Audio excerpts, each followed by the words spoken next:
that's another thing.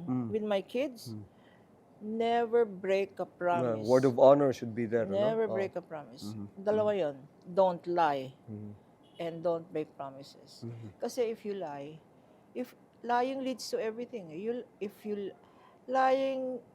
Lying kasi leads to, you lie about your schoolwork, you lie about your grades, you lie about where you were, you lie about what did you did your money. Lying talaga is basic. Look at all of these corrupt government Yeah, officials. ay, What are nako. they doing? Right. They're Lying lying. to their teeth. Oh, they're saying, I've never stolen any money from the government.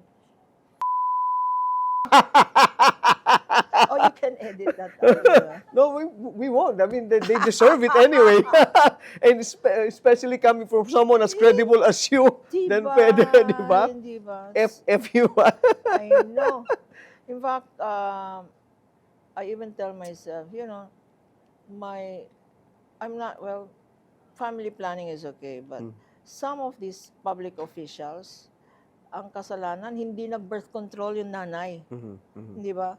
Kung nag-birth control yung nanay at nag-condom yung tatay, hindi na panganak yung di ba? At hindi nyo binoto.